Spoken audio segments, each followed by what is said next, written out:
Friends, welcome to Chittoor girls innovation. இன்றைக்கி நம்ம வீடியோவில் என்ன பார்க்க போகிறோம்னா சூப் கம் குழம்பு அப்படின்னா நோ வெஜிடபிள்ஸே உங்கள் வீட்டில் அவைலபிள் இல்லைனாலும் நீங்கள் இந்த குழம்பு ட்ரை பண்ணலாம். ஒரே ஒரு இன்க்ரீடியன்ட் மட்டும் யூஸ் பண்ணிட்டு தான் இந்த குழம்பு செய்ய போகிறோம். என்னென்னு பார்த்தீங்கன்னா டொமேட்டோ. இந்த குழம்புக்கு என்னென்ன அரைக்கணும்னு பார்த்தீங்கன்னா 1 கிலோ டொமேட்டோ, 1/2 பஞ்ச் கொரியாண்டரும், 2 டேபிள் ஸ்பூன் தேங்காய். கொரியாண்டர் சேர்க்கும் போது ஒரு டிஃப்ரெண்ட்டான டேஸ்ட்டாக இருக்கும். தேங்காய் சேர்க்கும் போது ரிச் டேஸ்ட்டாக இருக்கும். இனிப்பு புளிப்பு பேலன்ஸ் பண்ணுறதுக்கு வந்து 4-5 ஸ்பூன் வந்து சுகர் சேர்த்திக்கோங்க. அப்போ தான் நல்லா டேஸ்ட்டாக இருக்கும். ஒரு ரிச் டேஸ்ட்டுக்காக தேங்காய். என்னோடய இன்க்ரீடியண்ட்டு ஒவ்வொன்றா பார்த்துடலாம். இதுக்கு என்ன, டொமேட்டோ வந்து 1 கிலோ வேணுங்க.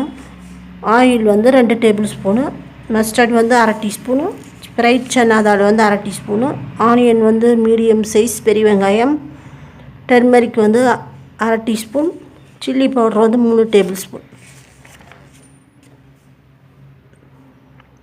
டொமேட்டோ வந்து 2 தடவை அரைக்கிற மாதிரி இருக்கும். டொமேட்டோ வந்து திப்பி இல்லாமல் நல்லா நைஸாக வந்து அரைச்சிக்கோங்க. நான் வீடியோவில் காட்டின மாதிரி. தாளிக்கிறதுன்னு பார்த்தீங்கன்னா ஒரு பாத்திரத்தை நல்லா சூடு பண்ணிவிட்டு அதில் வந்து 2 ஆயில் விட்டுக்கோங்க. ஆயில் நல்லா சூடானதுக்கப்புறம் மஸ்டர்ட் சேர்த்திக்கோங்க. மஸ்டர்ட் நல்லா பொரிஞ்சதுக்கப்புறம் ஃப்ரைட் சன்னா தால் சேர்த்திக்கோங்க. அது லைட்டாக ஃப்ரை ஆனதுக்கப்புறம் ஆனியன் சேர்த்திக்கோங்க. அப்புறம் ஆனியன் வந்து நல்லா கண்ணாடி பதம் வந்ததுக்கப்புறம் டர்மரிக் பவுடரும் சில்லி பவுடரும் சேர்த்திக்கோங்க. குழம்பு வந்து நல்லா கொதிக்கிறதுக்கு முன்னாடி நீங்கள் வந்து ரைஸ் ஃப்ளாரை மட்டும் 1 டீஸ்பூன் வந்து நல்ல தண்ணியில் கட்டி இல்லாமல் கலக்கிட்டு குழம்புல ஊற்றிக்குவாங்க. நான் அதை வந்து வீடியோவில் காட்டியிருக்க மாட்டேன். நம்ம இப்போ தாளித்தது வந்து நம்ம அரைச்சோம் இல்லைங்களா, டொமேட்டோ, கொரியாண்டர், கோகோனட்டு, அதில் வந்து அப்படியே ஆட் பண்ணிடுங்க. அப்போ தான் நல்லா டேஸ்ட்டாக இருக்கும். சொன்னதெல்லாம் உங்களுக்கு வீடியோவில் பார்க்கும்போது தெரியும். வீடியோக்குள்ளே போகிறதுக்கு முன்னாடி இது நம்ம சேனலை சப்ஸ்கிரைப் பண்ணலைன்னா சப்ஸ்கிரைப் பண்ணிக்கோங்க. பக்கத்தில் இருக்க பெல் ஐக்கானையும் ப்ரெஸ் பண்ணிக்கோங்க. அப்போ தான் நான் போடுற வீடியோ நோட்டிஃபிகேஷனாக வரும். இதுக்கு முன்னாடி போட்ட வீடியோவை வந்து நீங்கள் பார்க்காம இருந்தீங்கன்னா கண்டிப்பாக பாருங்கள் ஃப்ரெண்ட்ஸ். ரொம்ப நல்லா டேஸ்ட்டாக இருக்கும். கிச்சடி தால் கிச்சடியும் நல்லா வந்து எல்லாமே நான் போடுற ரெசிபியில் வந்து ரொம்ப டேஸ்ட்டான ரெசிபி தான். அங்கே வீடியோக்குள்ளே போகலாம். 2 டேபிள் ஸ்பூன் எண்ணெய் சேர்த்திக்கோங்க. 1/2 டீஸ்பூன் கடுகு சேர்த்திக்கோங்க. 1/2 டீஸ்பூன் கடலைப்பருப்பு,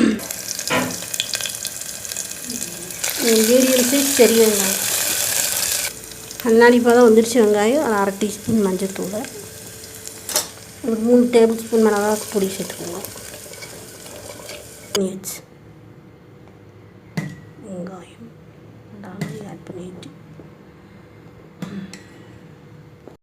தக்காளி வந்து இது மாதிரி அரைச்சி எடுத்துக்குவாங்க. 2 டேபிள் ஸ்பூன் தேங்காய், ஒரு 1/2 கட்டு கொத்தமல்லி தழை,